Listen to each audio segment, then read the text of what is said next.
Good morning, ladies and gentlemen. Good day and happy day for all Egypt and all Egyptians. Today we have a special guest, Dr. Yasser Elshayeb. Good morning, Dr. Yasser. Good morning. Welcome to our SVU English TV. Thank you.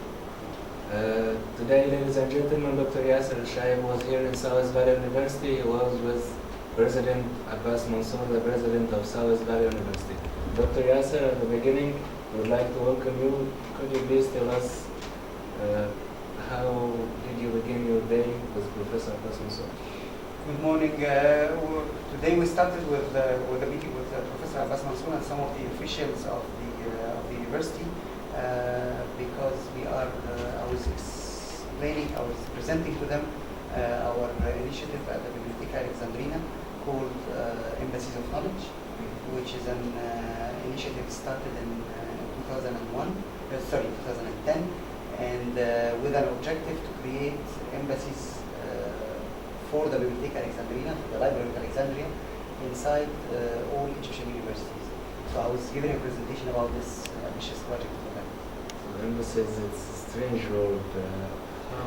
What do you mean by knowledge embassies? I agree with you. It could be thought of as a strange word, but it's not. At least for me, it's not a strange word.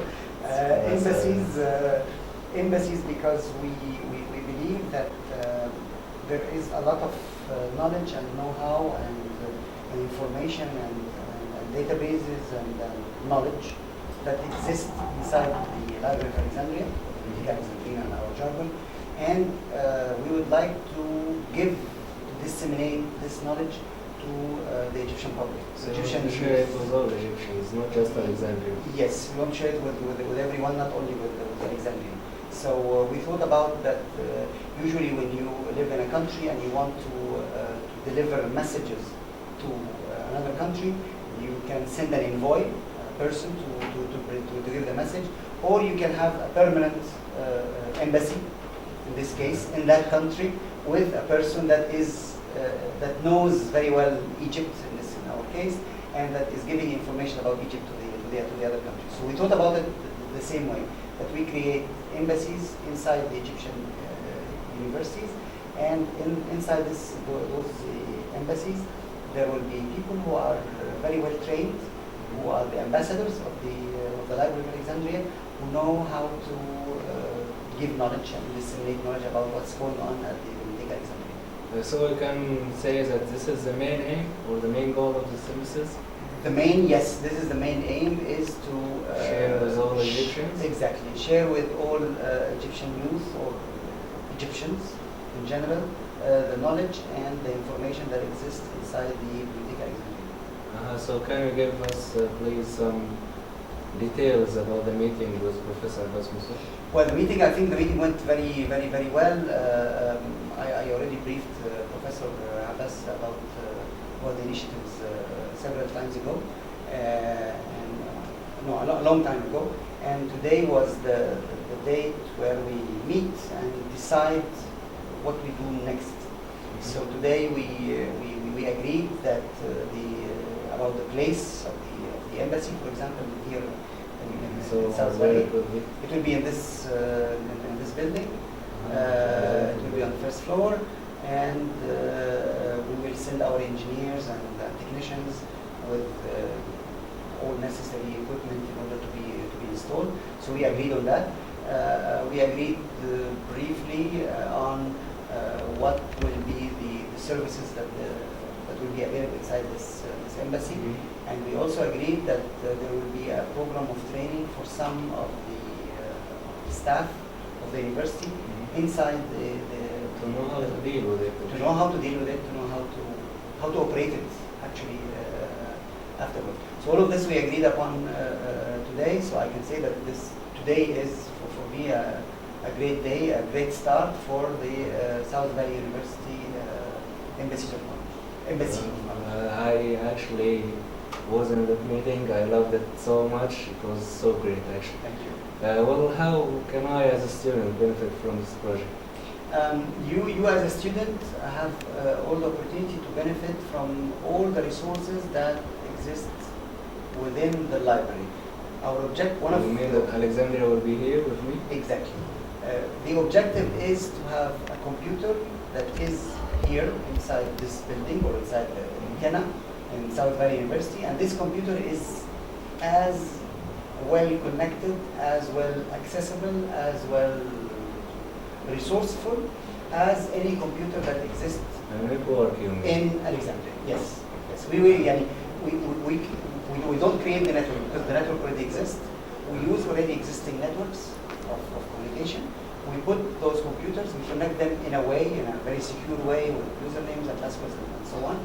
And those computers are really as the computers that are in Alexandria. And the result that will be combined with Alexandria. Exactly, exactly. So you sit here, you sit in Minya, you sit in Alexandria, you sit in Cairo, you see the same information. So I'm bringing everything to you through the internet or the connection line. So was South Valley University the first university, or there were another universities you visited? Or you started working? Actually, we started the project, started the initiative in 2010 with the University of Minya, and it was the first university ever. Still in operation, of course. The second embassy was in Guna city, Red Sea. So why did you start with Alexandria? Because I don't think there is a need to make an embassy of knowledge inside Alexandria. It's near, very near. It's very near, yeah. The University of Alexandria, you cross the street, you are in the Library of Alexandria, or you cross the street, you are in the university. So, we don't, eventually, maybe someday, we will have one embassy at the Alexandria University. We know that they want to cooperate with you. Yes, of course. Almost all it's near. They want to cooperate with you. Yeah, they want to cooperate, but we tell them frankly that we would like to concentrate on universities that are far away from Alexandria, and then maybe someday, eventually, we will come back to.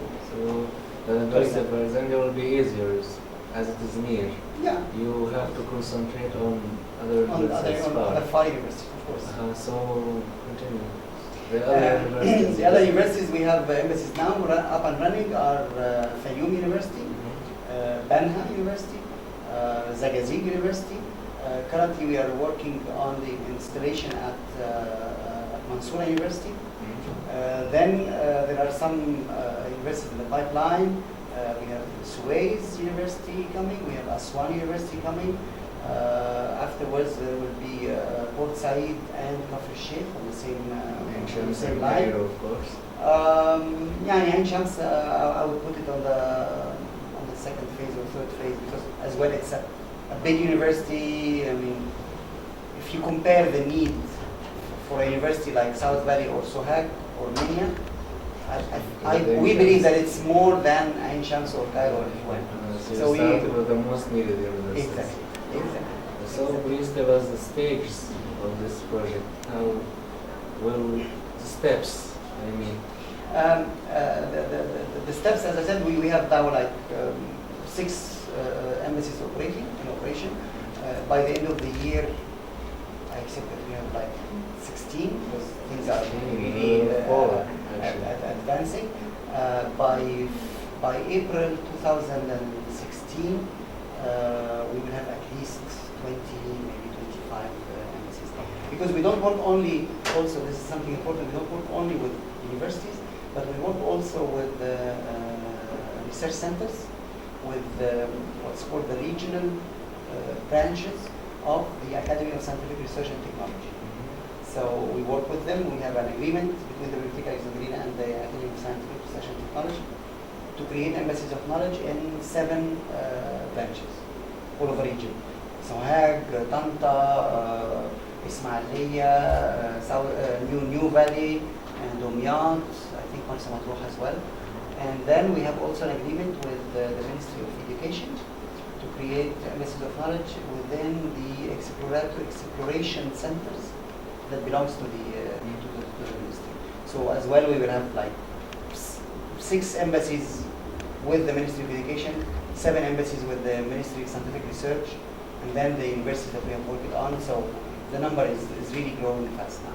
So I was just asking, was this project the first cooperation between you and the Ministry of education, or you can publish?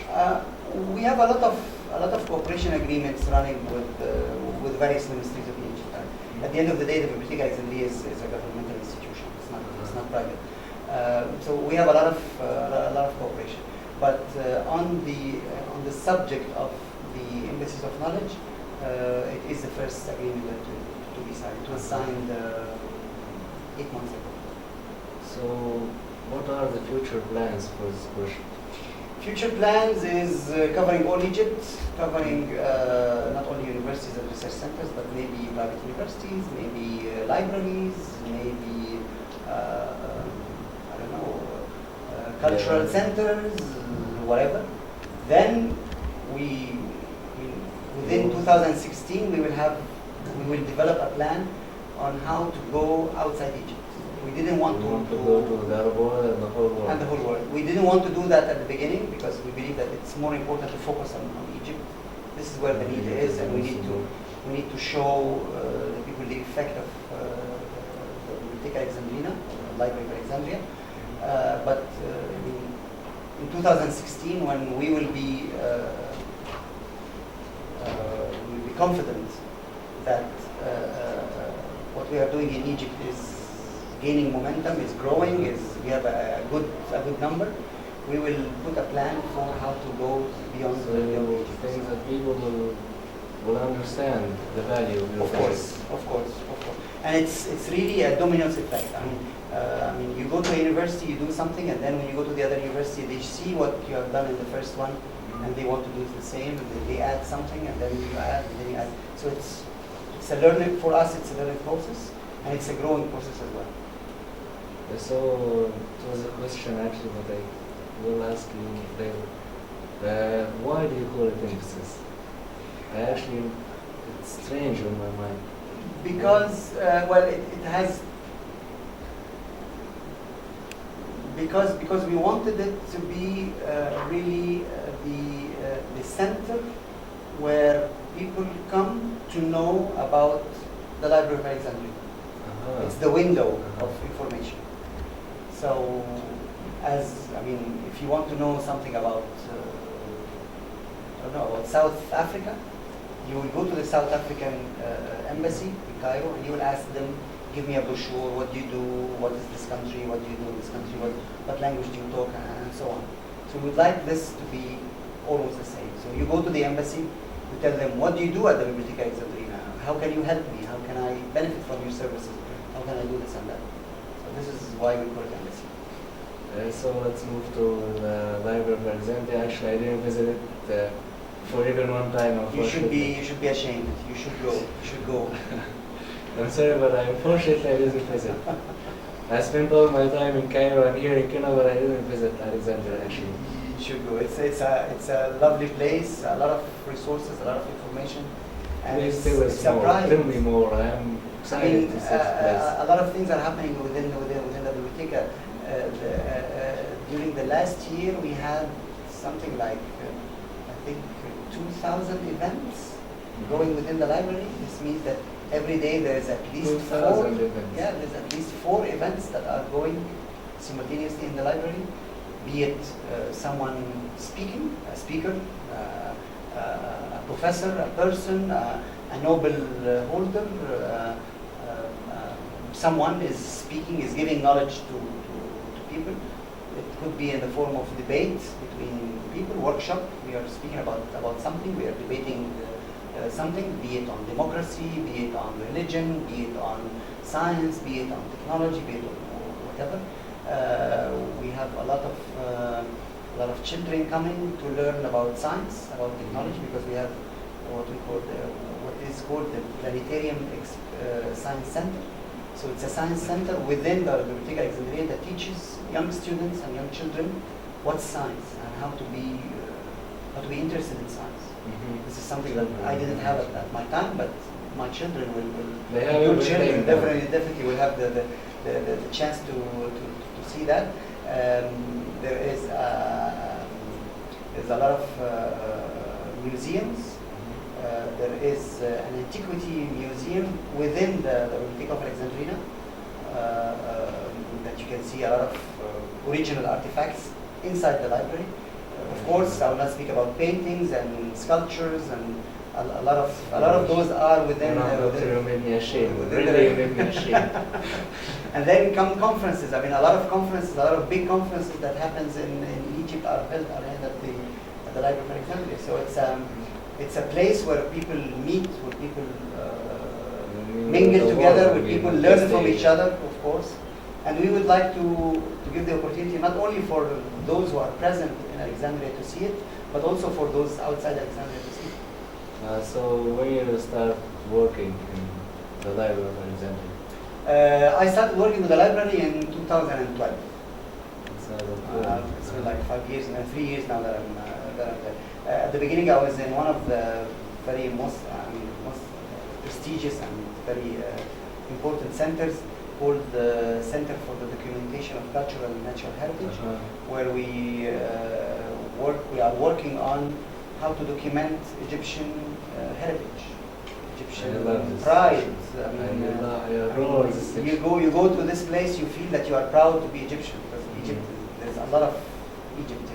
Forget demonstration, forget problems, forget terrorism, forget what's going on now in Egypt. But we have a lot of history. We have a lot of heritage. It's inside us, and this center is working on this specific topic. But then in 2014, I moved to. I took on myself this challenge of Embassies of Knowledge to work on this. Well, you love this department. You love this section. Yes. Yes. Heritage is something. It's something inside us, and we cannot escape. I promise I will visit the library. We will wait for you. We will wait for you. Thank you. Prepare the £5 to. You will make me pay. We can wait it. We can wait for you. We can wait for you. You will make me pay. No. I will not make you pay anything if you come to the library. I mean, I think it's not even £5. I think it's £3. We made it. We made it with money. Of course, this money is not at all what we operate with. It doesn't bring us anything. But it's just to make people feel that this is important. It is important, and it's not. I mean, you're not going to the library in order to have fun. You're going to do something, and if you really want to do something, then you can pay a small amount. But if it was for free, you will find people just going, just having fun, just laughing, just talking. So it is a disadvantage not to pay money, you think? No, for I don't. All libraries in Asia. I don't think so, but I mean, it's for us. We believe that paying something is just showing that we are interested. Showing that we are interested. But if they didn't pay, they will have fun, as you said. They will. It will be considered as a cool place that you can go to. There is an air condition, so you, in front of staying at the heat, you just go inside. And so I mean, we don't want this to happen. We don't want this to happen. Well, last but not least, we want you to send a message to all the Egyptians. Egypt is full of potentials. Egypt is full of ideas. There's a lot to be done. What we do by the Bibliotheca Alexandrina and the Embassies of Knowledge is just a small part of what Egypt and Egyptians can do. And we hope that we will be able to push, to help others. So I would like to know your opinion about our SVU English TV. It's my first time. I didn't know that the South Valley University has a TV channel actually. Well, that's at first sight like this. Of course, I'm not specialist in TV, but it looks very professional, and I believe that the way it is managed is very good. Thank you, Dr. Yasser Elshayeb. I'm waiting you in the Library of Alexandria. I'll wait for you at the Library of Alexandria. So, ladies and gentlemen, we finished today, but we enjoyed a lot with Dr. Yasser Elshayeb. Ladies and gentlemen, till the end of our show. See you next time, inshallah. Bye-bye.